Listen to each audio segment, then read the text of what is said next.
Tirunelveli special பருப்பு குழம்பு. ஈஸியாக கல்யாண வீட்டு ஸ்டைலில் இப்படி குழம்பு பண்ணிவிட்டு சுட சுட சாதத்தில் போட்டு சாப்பிட்டீங்கன்னா சூப்பராக இருக்கும்.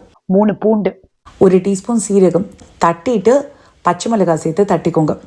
1/2 கப் துவரம்பருப்பை வாஷ் பண்ணிவிட்டு 1/2 கப் தண்ணி, தட்டினது ஒரு பெரிய கத்திரிக்காய், 1/2 கப் வெங்காயம், ஒரு பெரிய தக்காளி, மஞ்சள் பொடி. கொதி வந்தோடனே 5 விசிலுக்கு ப்ரெஷர் குக் பண்ணிவிட்டு மசிச்சு விட்டுக்கோங்க.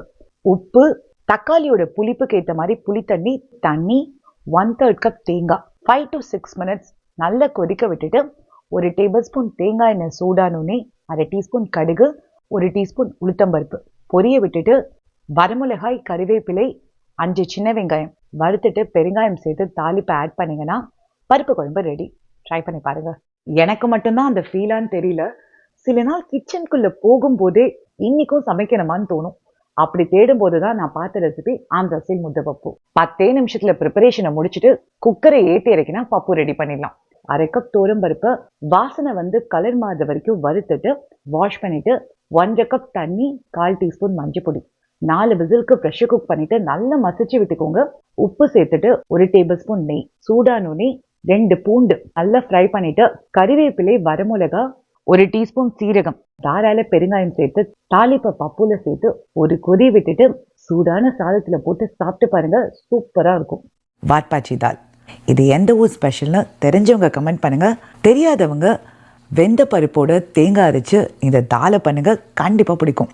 1/2 கப் துவரம்பருப்பை வாஷ் பண்ணி ஊற விட்டுட்டு 1/2 கப் தண்ணி, 1/4 கப் வெங்காயம், விதையை எடுத்து ஒரு தக்காளி, 1/4 டீஸ்பூன் மஞ்சள் பொடி, 5 விசிலுக்கு ப்ரெஷர் குக் பண்ணிவிட்டு 1/4 கப் வெங்காயம், 2 பூண்டு, கொத்தமல்லி, பச்சை மிளகாய், தண்ணி சேர்த்து 1/4 கப் தேங்காய் விழுத அரைச்சிட்டு வெந்த பருப்பை நல்லா மிக்ஸ் பண்ணி விட்டு அரைச்சி விழுது தண்ணி, உப்பு, பச்சை வாசனை போகிற வரைக்கும் கொதி விட்டுட்டு 1 டேபிள் ஸ்பூன் நெய் சூடானோடனே 1/2 டீஸ்பூன் கடுகு, 1/2 டீஸ்பூன் சீரகம், கறிவேப்பிலை, பச்சை மிளகாய், பெருங்காயம் வறுத்துட்டு தாலில் சேர்த்து மிக்ஸ் பண்ணிங்கன்னா ரெடி.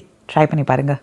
வெங்காயம் பூண்டு சேர்க்காம ஜெயின் ஸ்டைலில் தால் ஃப்ரை பண்ணுறதுக்கு 1/2 கப் துவரம்பருப்பு, 2 டேபிள் ஸ்பூன் கடலைப்பருப்பு, 1 table spoon masoor dal wash பண்ணிவிட்டு 2 கப் சுடு தண்ணி விட்டு 1 மணி நேரம் ஊற விட்டுட்டு 2 பச்சை மிளகாய், 1/4 டீஸ்பூன் மஞ்சள் பொடி, உப்பு சேர்த்து கொதிக்க விட்டுட்டு 4 விசிலுக்கு ப்ரெஷர் குக் பண்ணிக்கோங்க. 1/2 டேபிள் ஸ்பூன் நெய் சூடானோடனே பச்சை மிளகாய், 1/2 டீஸ்பூன் சீரகம், 1 teaspoon Kashmiri chilli powder, 1/2 teaspoon coriander powder mix பண்ணிவிட்டு ஒரு தக்காளி, பெருங்காயம் சேர்த்து உப்பு சேர்த்து மசீர வரைக்கும் குக் பண்ணிவிட்டு வெந்த பருப்பு, ட்ரை ஜிஞ்சர் பவுடர் நல்ல தளத்துலன்னு கொதிக்க விட்டுட்டு கொத்தமல்லி தூவிட்டு 1/2 டேபிள் ஸ்பூன் நெய்யில் வரமிளகாய், 1/4 டீஸ்பூன் சீரகம், 1/4 டீஸ்பூன் காஷ்மீரி சில்லி பவுடர், பெருங்காயம் சேர்த்து தாளித்து தால்னு மிக்ஸ் பண்ணிவிட்டு லெமன் ஜூஸ் விட்டிங்கன்னா டேஸ்டியான ஜெயின் ஸ்டைல் தால் ஃப்ரை ரெடி. ட்ரை பண்ணி பாருங்கள்.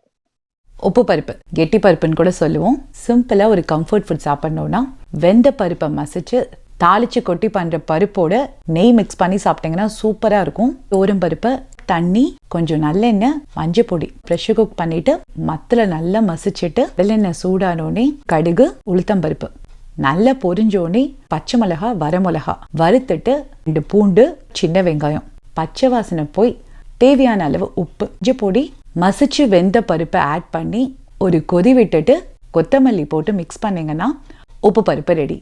ட்ரை பண்ணி பாருங்கள்.